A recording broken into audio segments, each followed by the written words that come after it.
തമിഴ്നാട്ടിൽ വിജയുടെ സത്യപ്രതിജ്ഞയ്ക്ക് ഒരുക്കം തുടങ്ങി. സംസ്ഥാനത്തിന്റെ ചുമതലയുള്ള കേരള ഗവർണർ രാജേന്ദ്ര ആർലേക്കർ ഇന്ന് ചെന്നൈയിലെത്തും. നാളെ സത്യപ്രതിജ്ഞയുണ്ടാകുമെന്നാണ് സൂചന. സർക്കാർ രൂപീകരണത്തിന് അവകാശവാദം ഉന്നയിച്ച് വിജയ് ഗവർണറെ കാണും. മന്ത്രിമാരുടെ കാര്യത്തിലും ടിവികെയിൽ ചർച്ചകൾ തുടങ്ങിയിട്ടുണ്ട്. കോൺഗ്രസ് പിന്തുണ ഏതാണ്ട് ഉറപ്പാക്കിയെങ്കിലും ഡിഎംകെയ്ക്കൊപ്പം ഉറച്ചു നിൽക്കാനുള്ള ലീഗിന്റെ നിലപാട് ടിവികെയ്ക്ക് തിരിച്ചടിയായി.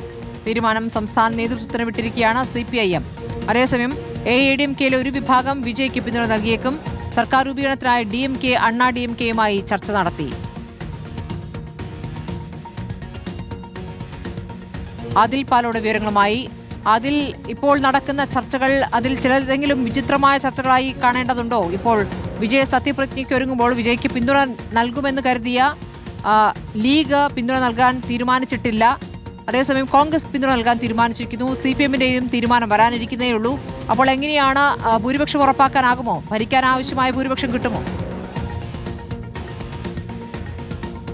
സ്മൃതി, ഒരു ത്രില്ലർ സിനിമ പോലെ മാറിയിരിക്കുകയാണ് തമിഴ്നാട്ടിലെ ഈ സർക്കാർ രൂപീകരണ ചർച്ചകൾ എന്ന് പറയേണ്ടി വരും. 113 സീറ്റുകൾ ഉറപ്പിച്ചു കഴിഞ്ഞു. 108 സീറ്റുകൾ ടിവികെക്ക് ലഭിച്ചു. 5 സീറ്റുകൾ കോൺഗ്രസിന്റെ പിന്തുണ.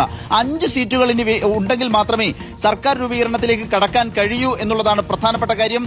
അതിനുവേണ്ടിയുള്ള ചർച്ചകളാണ് ഇപ്പോൾ പുരോഗമിക്കുന്നത്. സിപിഎം, സിപിഐ, ലീഗ് എന്നിങ്ങനെയായിരുന്നു ആദ്യഘട്ടത്തിൽ ടിവികെയുടെ പരിഗണന. അതിൽ ലീഗ് ഡിഎംകെയ്ക്കൊപ്പം അടിയുറച്ചു നിൽക്കും, ടിവികെയെ പിന്തുണയ്ക്കുന്നില്ല എന്ന നിലപാട് രാവിലെ പ്രഖ്യാപിച്ചു കഴിഞ്ഞു. ഇനി സിപിഎമ്മിന്റെയും സിപിഐയുടെയും പിന്തുണ ലഭിച്ചാലും 4 എംഎൽഎമാർ മാത്രമേ ആവുകയുള്ളൂ എന്നൊരു പ്രതിസന്ധി നിലനിൽക്കുന്നുണ്ട്. അപ്പോഴാണ് എഐഎഡിഎംകെ, അണ്ണാ ഡിഎംകെയുടെ വിഭാഗീയ പ്രശ്നങ്ങൾ കൂടുതൽ ചർച്ചയിലേക്ക് വരുന്നത്. അണ്ണാ ഡിഎംകെയിലെ പകുതി എംഎൽഎമാർ വേറിട്ട് നിന്നുകൊണ്ട് ടിവികെക്ക് പിന്തുണ നൽകണമെന്ന ആവശ്യവുമായി രഹസ്യ യോഗം ചേരുന്നു എന്നുള്ളതാണ് പ്രധാനപ്പെട്ട കാര്യം. അങ്ങനെ യോഗം ചേർന്ന് ടിവികെക്ക് പിന്തുണ നൽകിയാൽ അത് വലിയ പ്രശ്നങ്ങളിലേക്ക്, അണ്ണാ ഡിഎംകെയുടെ ഒരു ഭിന്നതയിലേക്ക് ഒക്കെ പോകും എന്നുള്ളത് മനസ്സിലാക്കേണ്ടി വരും. ഏതായാലും അങ്ങനെയുള്ള ചർച്ചകൾ നടക്കുന്നു. അവസാന വട്ടത്തിൽ എന്തൊക്കെ തരത്തിലെങ്കിലും ഈ സർക്കാർ രൂപീകരണത്തിലേക്കും കേവല ഭൂരിപക്ഷം പൂർത്തീകരിക്കുന്നതിലേക്കുമൊക്കെ എത്തിക്കാനാകുമോ എന്ന ചർച്ചകൾ തുടരുന്നതിനിടെ തന്നെ നാളെ സത്യപ്രതിജ്ഞയ്ക്കുള്ള ഒരുക്കങ്ങൾ നടക്കുകയാണ്. ചെന്നൈയിലെ നെഹ്റു ഇൻഡോർ സ്റ്റേഡിയത്തിലാണ് ഒരുക്കങ്ങൾ തകൃതിയിൽ നടക്കുന്നത്. നാളെ വിജയ് മാത്രമാകുമോ സത്യപ്രതിജ്ഞ ചെയ്യുക എന്ന തരത്തിൽ ചർച്ചകളുണ്ട്. രാജേന്ദ്ര ആർലേക്കർ, കേരളത്തിന്റെ ഗവർണർ തന്നെയാണ് തമിഴ്നാട്ടിന്റെയും ചുമതലയുള്ളത്.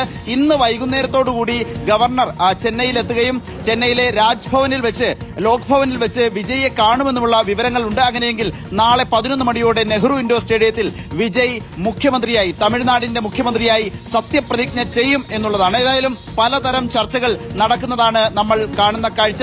ഏതായാലും ഡിഎംകെ കൃത്യമായ നിലപാട്, പിന്നിൽ നിന്ന് കോൺഗ്രസ് കുത്തി എന്ന നിലപാട് കൃത്യമായ വിമർശനമായി ഉന്നയിച്ചിട്ടുമുണ്ട് സ്മൃതി. അതോടൊപ്പം തന്നെ ഈ ഡിഎംകെയും അണ്ണാ ഡിഎംകെയും തമ്മിലുള്ള ചർച്ച എങ്ങനെയാണ് കാണേണ്ടത്?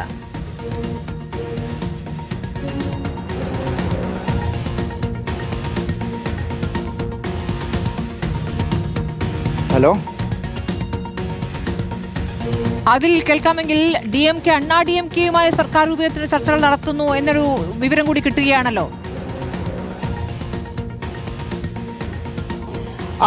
അത് ചില അഭ്യൂഹങ്ങൾ മാത്രമാണ് എന്നാണ് ഈ ഘട്ടത്തിൽ പറയാൻ കഴിയുക. കാരണം അങ്ങനെ ഔദ്യോഗിക തലത്തിൽ ഒരു ചർച്ചയിലേക്ക് ഡിഎംകെ, അണ്ണാ ഡിഎംകെ വന്നിട്ടില്ല എന്ന് വേണം മനസ്സിലാക്കാൻ. പ്രത്യേകിച്ച് അതിനുള്ള സാധ്യത വിദൂരമാണ് എന്നുകൂടി നിരീക്ഷകർ വിലയിരുത്തുന്നുണ്ട്. പ്രത്യേകിച്ച് രണ്ട് പക്ഷത്ത് ദീർഘകാലമായി, പതിറ്റാണ്ടുകളായി നിന്ന രണ്ട് പാർട്ടികൾ, ദ്രാവിഡ പാർട്ടികൾ ഒരുമിച്ച് കൈകോർത്ത് സർക്കാർ ഉണ്ടാക്കുമോ എന്ന തരത്തിൽ ചർച്ചകളുണ്ട്. പക്ഷേ ആ ചർച്ചകളൊക്കെ അസ്ഥാനത്താണ് എന്ന നിലയിലാണ് ഇപ്പോൾ പുറത്തുവരുന്ന സൂചനകൾ. ഏതായാലും രണ്ട് സാധ്യതകളാണ്. ടിവികെ തന്നെ അധികാരത്തിൽ, ടിവികെ തന്നെ മന്ത്രിസഭ സത്യപ്രതിജ്ഞ ചെയ്യുമെന്ന കാര്യത്തിൽ ഇപ്പോൾ നിലവിൽ സംശയങ്ങളില്ല. അതിൽ എങ്ങനെ മന്ത്രിസഭയുണ്ടാക്കും, എങ്ങനെ സർക്കാർ രൂപീകരണത്തിൽ കേവല ഭൂരിപക്ഷത്തിലേക്ക് എത്താൻ കഴിയും എന്നത് മാത്രമാണ് ഇപ്പോൾ തമിഴ്നാട്ടിൽ പ്രധാന ചർച്ചാ വിഷയമായി നിൽക്കുന്നത്. അതിൽ അണ്ണാ ഡിഎംകെയുടെ ഒരു വിഭാഗത്തിന്റെ പിന്തുണ അത് ടിവികെക്ക് ഉറപ്പാക്കാൻ കഴിയുമോ എന്നുള്ളതാണ് പ്രധാനം.